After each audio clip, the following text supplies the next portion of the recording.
Terlatar di kota Boston, Amerika Serikat, cerita diawali dengan memperlihatkan seorang mantan polisi jujur bernama Spencer yang dipenjara akibat menghajar atasannya sendiri 5 tahun yang lalu.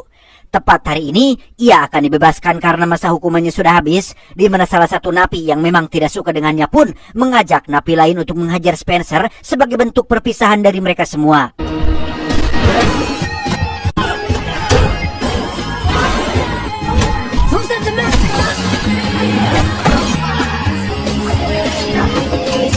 Setibanya di luar, sudah ada teman lama Spencer yang sama-sama veteran polisi bernama Henry, disusul dengan kedatangan sang mantan yang juga bermaksud ingin menyambut kebebasannya. Namun karena saat ini Spencer belum siap untuk bertemu, ia pun mengajak Henry buru-buru pergi dari sana.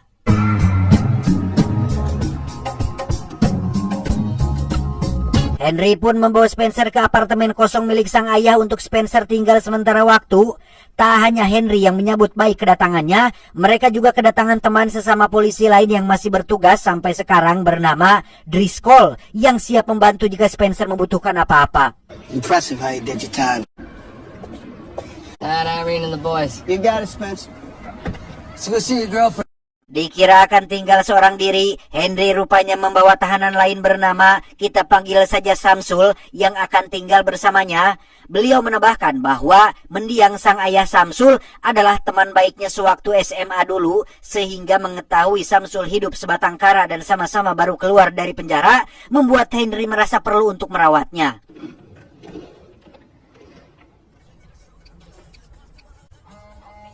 Sejenak kita akan dibawa pada kapten polisi alias orang yang Spencer hajar 5 tahun yang lalu bernama Boylan.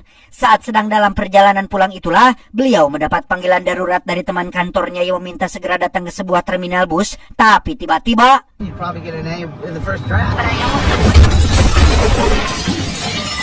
Ya, ada sebuah mobil van yang menabrak mobil Boylan hingga ringsek, di mana ini semua adalah jebakan yang si teman dan para penjahat buat untuk menangkapnya. Entah apa kesalahan yang sudah Boylan perbuat, namun satu penjahat langsung mengeluarkan golok dari balik bajunya dan...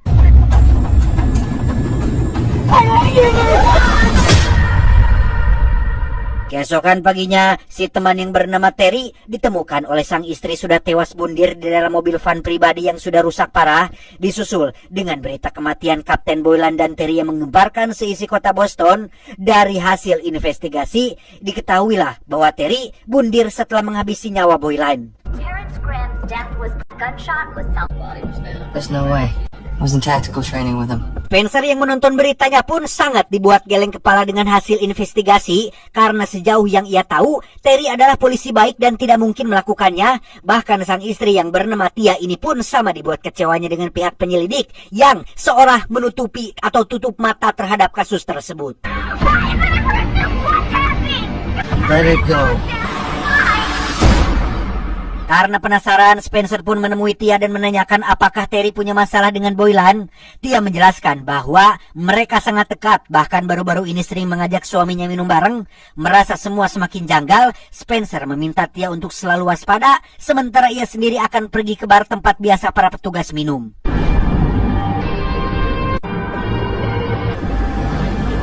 Setibanya di bar yang dimaksud, Spencer menemui salah satu teman dekat Terry untuk menanyakan apa yang baru-baru ini terjadi antara Terry dan Boylan. Si teman menjelaskan bahwa Terry pernah curhat tentang dirinya yang mencurigai Boylan adalah polisi kotor dan merasa perlu untuk menyelidikinya. And did he suspect Boylan of being a dirty cop?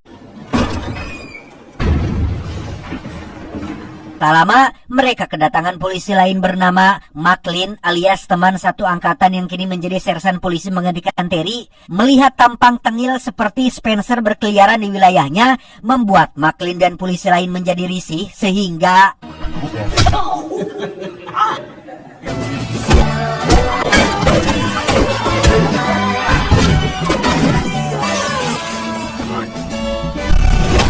Setelah dikeroyok rame-rame dan dilempar keluar, Spencer tak sengaja melihat CCTV toko di seberang bar dan memutuskan untuk memeriksa. Namun karena si pemilik toko tak bisa diajak kerjasama, ia pun membawa paksa hard disk CCTV-nya dan akan meminta bantuan Samsul untuk mengeceknya. Okay, let me look at the top right camera. Tepat saat malam kejadian, Terry ternyata terlihat keluar dari dalam bar dan dibawa masuk ke dalam mobil sedan kuning yang entah siapa pemiliknya. Sementara untuk mobil van miliknya, ada orang lain yang juga membawanya pergi mengikuti mobil sedan hingga berakhir di terminal bus tempat tewasnya si Boylan. I know where they went. Tak buang waktu, Spencer langsung pergi ke TKP untuk mencari sebuah petunjuk. Memang benar bahwa mobil yang menabrak Boylan waktu itu adalah mobil van milik Terry. Namun untuk si pengemudi, sudah jelas bahwa Terry ikut naik mobil kuning, sehingga Spencer menyimpulkan bahwa kematian Boylan sengaja diatur agar Terry lah yang menjadi tersangka utamanya.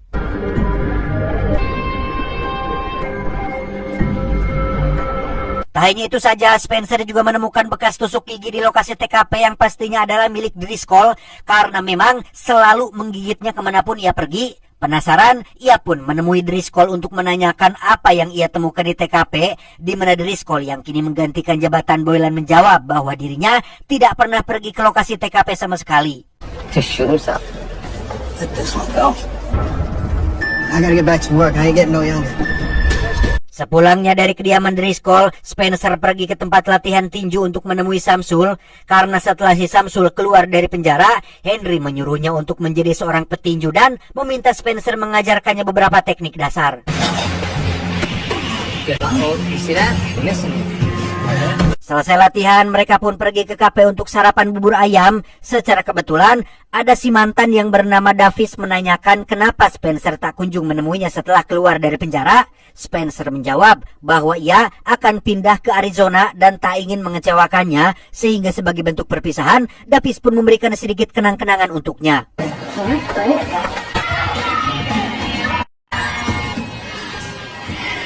Saat keluar dari kafe itulah, Samsul tak sengaja melihat mobil sedan kuning lewat yang sama persis dengan mobil yang mereka cari, sehingga Spencer langsung mengejarnya melalui jalan kompas, tetapi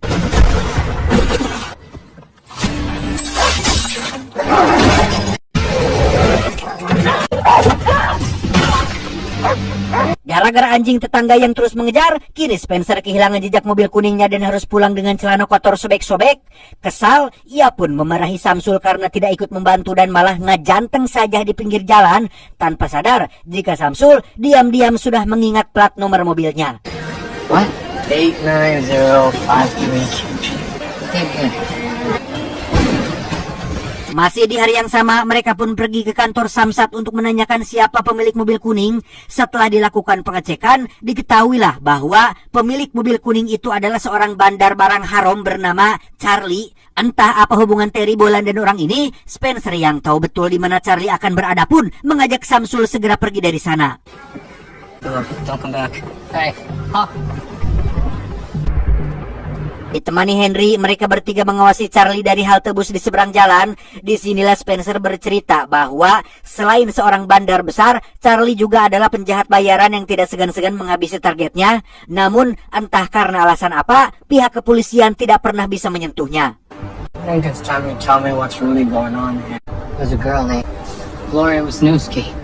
She's a smart kid. 10 tahun lalu saat Spencer masih menjadi polisi, ia mendapat tugas mengamankan proses gentrifikasi di wilayah Utah. Dari sekian penduduk yang terpaksa pindah karena tidak mampu membayar tebusan tanah, ada satu gadis muda yang menolak keras gentrifikasi. Entah elit global mana yang sudah membayar si Charlie. Namun 2 pekan setelahnya, Spencer menemukan si gadis sudah tewas dibunuh.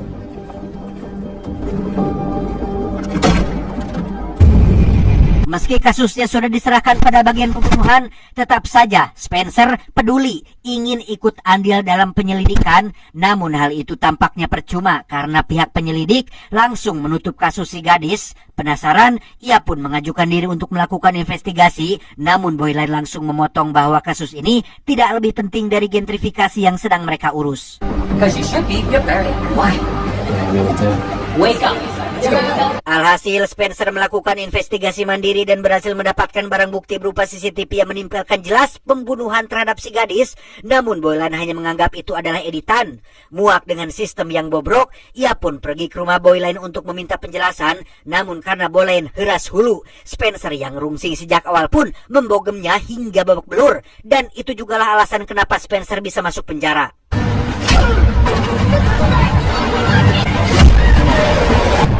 Dengan fakta bahwa polisi juga terlibat dalam kejahatan yang Charlie lakukan, Spencer, Henry, dan Samsul sepakat akan mengungkap dan membersihkan nama Terry dengan cara mereka sendiri. Sebagai langkah awal, mereka akan melakukan teror terhadap si Charlie, dimulai dengan merusak mobil kesayangannya.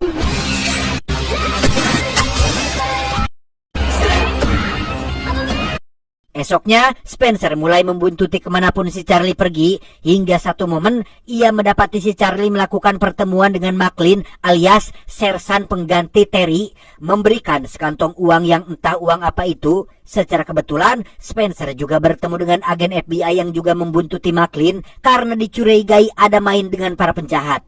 Let me know if you hear anything germane to my investigation. We'll see you later, alright? Disinilah Spencer teringat dengan salah satu napi yang membencinya. Mengetahui si napi adalah mantan bandar, ia pun pergi ke penjara bermaksud mencari informasi lebih banyak. Namun karena si napi tak kunjung buka mulut, Spencer langsung melakukan video call dengan Samsul yang saat ini sedang mengencani istri si napi, sehingga tak ada pilihan lain. Ia akhirnya memberi petunjuk berupa kata, yaitu Wonderland, yang entah apa maksudnya. Nice smile, Asquith. Just keep imagining your head rolling down the sidewalk. Penasaran dengan kata tersebut, Spencer pun pergi ke pelabuhan menemui informan lamanya untuk menggali lebih dalam informasi, di mana si informan memberitahu bahwa jika tebakannya benar, Wonderland adalah sebuah kasino pinggir pantai yang dibangun para elit global sebagai kamuflase atau penyamaran dari transaksi narkoboy skala internasional. I was still a crime reporter? Cosgrove, if you know all this, why don't you just go public with what you have? Polisi kotor, politikus korup, dan elit global, mereka bekerja sama dengan para penjahat demi melancarkan transaksi yang berlangsung setiap minggu, sehingga tak heran kenapa Boyline menutup kasus si gadis dan tetap fokus pada gentrifikasi, karena para investor akan menjadikannya sebagai cabang kasino baru. Okay? So we done now? Because honestly, this is the kind of conversation with a little red sniper dot pops up on my forehead. Cukup dengan informasi dari si informan, Spencer pun pergi ke Wonderland untuk melihat langsung seperti apa kondisinya. Namun setibanya di sana, sudah ada dua penjaga yang menghampiri gara-gara gelagat mencurigakannya. Namun berkat skill ngawadul yang mumpuni, Spencer berhasil pergi keluar dari sana. Now you gotta get out of here. Singkat cerita, tibalah hari upacara pemakaman Boyline dan Terry. Disinilah McLean curhat tentang ia yang mulai risih dan khawatir karena Spencer sudah ikut campur terlalu dalam. Di mana Dennis Cole yang ternyata sama-sama kotor pun berani menjamin bahwa anak buah Charlie sudah dikirim untuk menghabisinya.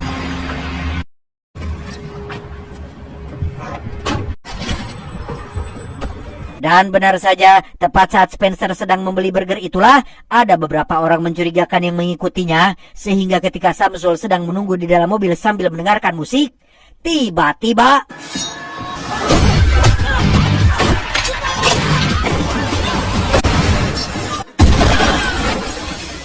beruntung Samsul mendabrakkan mobilnya ke dalam toko dan berhasil membawa Spencer kabur. Dengan fakta bahwa mereka sudah dijadikan target, ia pun akan membawa Samsul dan Henry ke tempat Dapis untuk diamankan.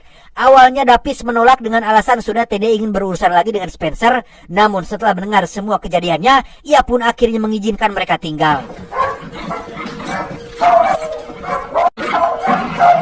Beralih pada Tia yang baru pulang dari pemakaman suaminya dan mendapati seisi rumah sudah berantakan.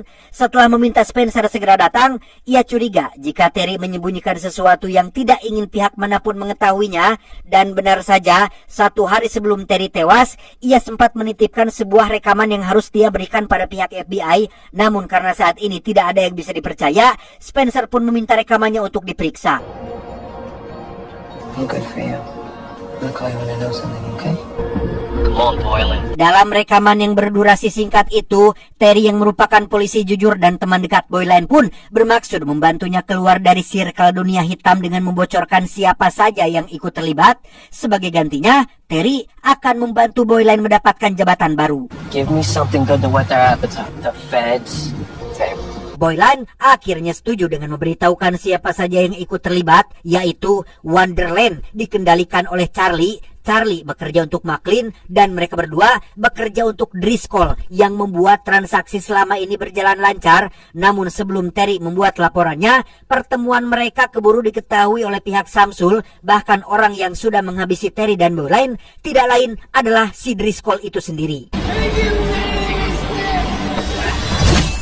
Setelah semua fakta terungkap, Spencer langsung pergi menemui Driscoll secara personal dan memberitahu bahwa Spencer punya bukti rekaman yang bisa membongkar semua kejahatannya. Sebagai sahabat yang terbilang cukup dekat, ia secara pribadi meminta Driscoll untuk menyerahkan diri, biarkan pihak FBI mengurus sisanya. Namun karena keuntungan yang didapat terlalu fantastis untuk dibuang, Driscoll malah balik mengancam bahwa Spencer sebaiknya hati-hati mulai sekarang.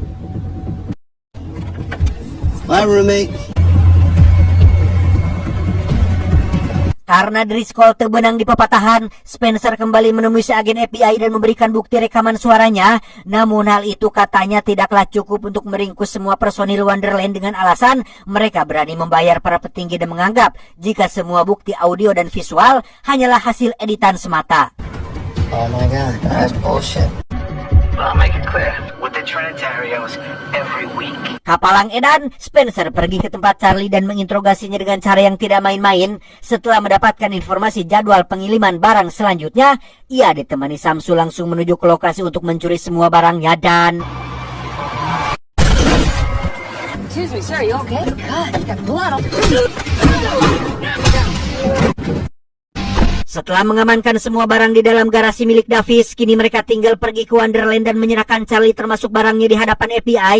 Namun masalah lain muncul saat Henry sudah menghilang dari rumah karena ternyata... Spencer. Ya, itu adalah Driscoll yang menelepon dan memberitahu bahwa Henry saat ini sedang bersamanya, yang jika ingin melihat Henry masih hidup, Spencer harus mengembalikan barang miliknya ke Wonderland untuk sebagai barter sebelum Driscoll benar-benar berubah pikiran. What are we gonna do? Beralih ke Wonderland, kita akan diperlihatkan dengan Driscoll dan anak buah setianya sudah siap menyambut kedatangan Spencer, di mana hal tak terduga terjadi saat yang datang ternyata adalah Davis. Entah apa rencana yang Spencer buat, Davis dengan santainya membawa Henry keluar dari sana dan tiba-tiba...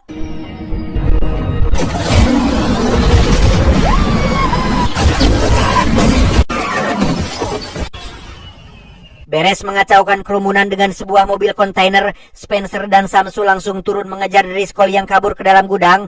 Namun hal itu tidaklah mudah karena di sana sudah ada anak buah Charlie yang mencegatnya.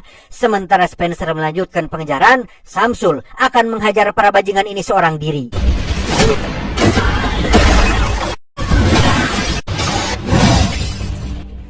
Tersisa Driscoll yang sudah berhadapan-hadapan dengan Spencer. Tak ingin semuanya berakhir terlalu cepat, Spencer yang ingin memberi Driscoll pelajaran pun membuang pistol dan mengajaknya berkelahi secara jantan sehingga...